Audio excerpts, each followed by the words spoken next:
গতকাল আমরা একটি বৃহৎ অন্য রাজনৈতিক দলের নেতার মুখে শুনলাম যে এক দল খেয়ে গিয়েছে, আরেক দল খাওয়ার জন্য নাকি বসে রয়েছে।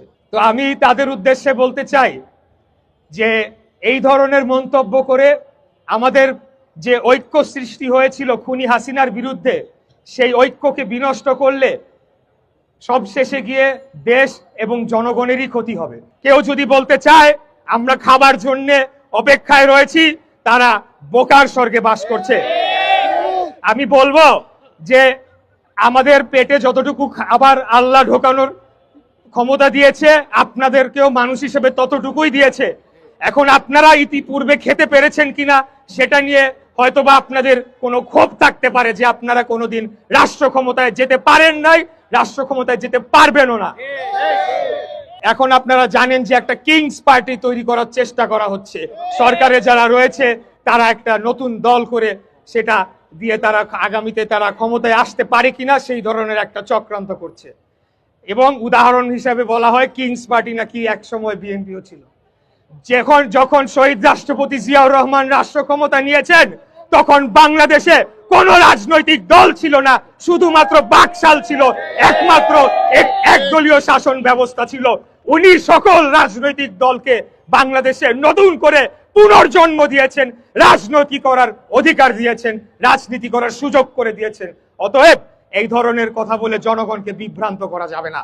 কোন এক ছাত্র নেতা তিনি বলেছেন যে জাতীয়তাবাদী, সুবিধাভোগী, বঞ্চিত লীগ এইরকম একটা শব্দ ব্যবহার করেছেন। আসলে আমি বলবো এই যে অনৈক্য সৃষ্টি করা হচ্ছে, বিভিন্ন রাজনৈতিক বক্তব্য দিয়ে তারা ফায়দা লুটার চেষ্টা করা হচ্ছে, এতে করে কিন্তু শেষ মুহূর্তে গিয়ে খুনি হাসিনা এবং স্বৈরাচারী আওয়ামী লীগেরই লাভবান হবে। আপনারা এইসব কথাবার্তা বলে আমাদের মধ্যে যে ঐক্য রয়েছে, জনগণের মধ্যে যে ঐক্য রয়েছে সেটি নষ্ট করবেন না। আমরা বরঞ্চ জানতে পেরেছি 5ই আগস্টের পরে বৈষম্য বিরোধী একটি দালাল শ্রেণী তৈরি হয়েছে, যারা বিভিন্ন সরকারি দপ্তরে তারা অর্থের বিনিময়ে তারা গিয়ে সেখানে বিভিন্ন ধরনের পোস্টিং করে দিচ্ছে, বিভিন্ন ধরনের চাকরির বদলির তারা সুপারিশ তদবির করছে। এইসব বদলি বাণিজ্য যারা করে তাদের মুখ থেকে এই ধরনের কথা মানায় না। আমরা জনগণের জন্য কাজ করে যাচ্ছি, বাংলাদেশের স্বাধীনতা সার্বভৌমত্ব রক্ষার জন্য, এবং এই যে ভারতের যে আগ্রাসী যে ভূমিকা সেটির থেকে বাংলাদেশকে রক্ষা করার জন্য আমরা আন্দোলন সংগ্রাম এবং আমাদের যে কার্যক্রম সেটি করে যাচ্ছি। 5ই আগস্ট খুনি স্বৈরাচারী ফ্যাসিস্ট হাসিনা পালিয়ে গেলেও হাসিনার যারা দোসররা রয়েছে, যারা তার গুম খুনের সহযোগী ছিল, তারা কিন্তু এখনো বাংলাদেশে রয়ে গিয়েছে। বিশেষ করে বিভিন্ন সরকারি দপ্তরগুলোতে তারা এখন বহাল তবিয়তে রয়েছে এবং তারা ষড়যন্ত্র করে চলেছে। এখনো বিএনপির বিরুদ্ধে তাদের ষড়যন্ত্র অব্যাহত রয়েছে। আমাদেরকে প্রয়োজনে আরেকবার রাজপথে নামতে হবে। আমরা কারো দয়া ভিক্ষা নিয়ে আমরা এখানে রাজনীতি করি নাই, কেউ এসে আমাদের আন্দোলন করে দিয়ে যাবে সেজন্য আমরা রাজনীতি করি না।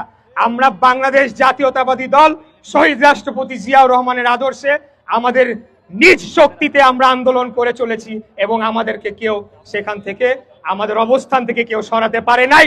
আমরা দেশ ছেড়েও পালিয়ে যাই নাই, এখানেই ছিলাম, এই দেশের মাটিতেই ছিলাম, আপনাদের মাঝেই ছিলাম এবং আপনাদের মাঝে আজীবন থাকবো ইনশাল্লাহ। এই দেশের মাটিতে মৃত্যুবরণ হবে আমাদের এবং আপনাদের শেষ পর্যন্ত আপনাদের সেবা এবং দেশের জন্য আমরা কাজ